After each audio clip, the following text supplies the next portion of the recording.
実は成功の秘訣は何もありません。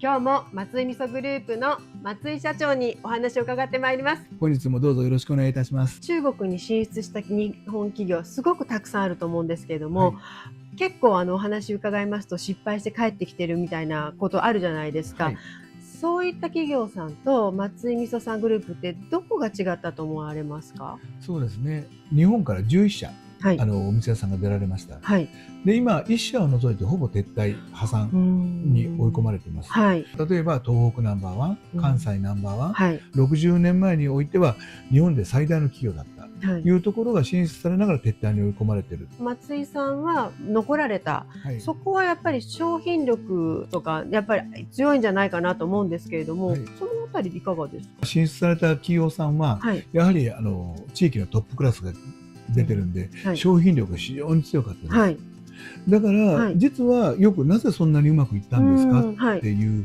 部分はあるんですけど、はい、実は成功の秘訣は何もありません。はい、ただ私たちからすると失敗には必ず理由があると思うんですよね。はい、私もたくさんの失敗をしたんですけども、はい、失敗に学びながらやっていく。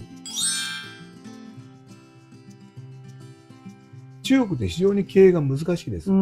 法律通りやったらいいわけではないんですよね。はい、その中で、経営者が来た、経営者が直接現地に乗り込んでやる、はい、ほぼ皆さんは社員さんが行かれてます。あ、なるほど。やっぱりその辺は社員さんってリスクも取らないし、保守的な失敗しないようにやれます。はい、でも実は失敗しないようにやるってことはチャレンジしないってことなので、はい、その部分がよくできてない。で、2つ目は皆さん通訳を介してのビジネスをされる方が多いけど、はい、当たり前ですけど現地行ったら現地の言葉を覚えるんですよ。日本語を喋れない人と皆さんビジネス始めますか？日本ではそんなことないですよね。はい、当然中国でもそうです。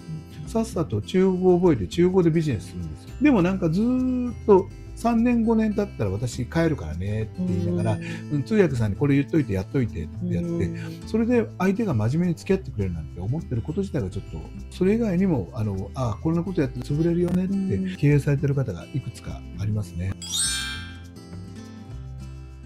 今の松井味噌さんが、中国でかなり発展されているというのは分かってまいりましたが、はい、失敗ってどういうことがあったんですよ？例えば、はい、皆さんが失敗したで、私も失敗した事例としては、はい、中国ってお金払ってくれないんですよ。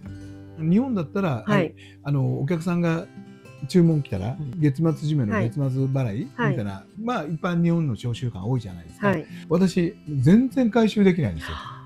だから松井味噌は5年後ぐらいからですかね、はい、100% 前金、はい、でも非常に非難を浴びるんです。はい、お前舐めてるのかうちをと。はい、やっぱり日系の方もいらっしゃるし、だから皆さんやっぱり中国出ていく方って大手の方が多いんですよね。でも途中から払ってくれない。その方が日系であろうが日系 100% であろうが、はい、担当者が振り込みしないんですよ。という社会なんですね。はい、だから私たちは小さな企業なんで、御社みたいな会社にちょっと資金助けていただかないと作れないんで、振り込みしないと、いただかないと私は商品送りませんというのを徹底して、皆さん非常に、怒りを買って嫌われましたけど、田地さんはみんな松井がこのお客さんに50トン売ってるよ、100トン売ってるよっていうのはあっという間にかさらっていくんですよね。もう11社が入れ替わり立ち替わりいらっしゃったんで、来たら当然松井みたいなやつを俺の相手になるわけないってやってお客さん取りに来るわけですよ。で、あっという間に取るんですよ。当たり前ですよ。賭けで売るんだもん。いや、これ嬉しいですもんね、買う側からすると。お金払う気ないんだもん。はい、高かろうが安かろうが関係ないんですよ。はい、でも彼らはうちの製品は高いしネームバリューもでブランド力もうちの方が上だよと思ってるけど、違います。お金を払わないからなんですよ。日本人の担当者を追っても入ってこないんですよ。払わないのが中国の人の経理の仕事だから。なるほど。だから10トンの売りかけを全然払ってもらえないよって。で交渉してこうやって払ってくださいよって言って、じゃあまだ5トン送ってくれたら、はい、5トン分払うよとか言いながら5トン分やっても次3トン分しか払ってくれない。なるほど。だんだん膨れ上がっていくんですよね。はい、で最後は売りかけが回収できなくて潰れていくんですよ。そうやってなくなっていくわけですね。実際、はい、で私たちも最初は50トン100トンの大口を捉えていくわけで嬉しくないんだけど、最後の方はなんか喜んで捉えた。なんでかというと、あ、絶対回収できないね。で、最後は倒産するんですよ。その工場を順番に私買っていくんです。だから私工場たくさん持って、ダメだったらすみません、他に行ってくださいっていうのを徹底したんで、うちだけが生き残ってる。そういうのが10個ぐらいあるんですよね。やるたびに、ああ、こんなことしたら潰れるのにって思って、他者を見つめながら私35年間ビジネスしてます。大切な一つを今日ご披露いただいたわけですね。ありがとうございます。中国でのビジネスは前金でお願いします。それは痛い目にあった歴史です。それがあっての今の松井みそさんということですね。圧倒的な本当の辛い経験からの学びをこちらでご披露いただきまして誠にありがとうございました。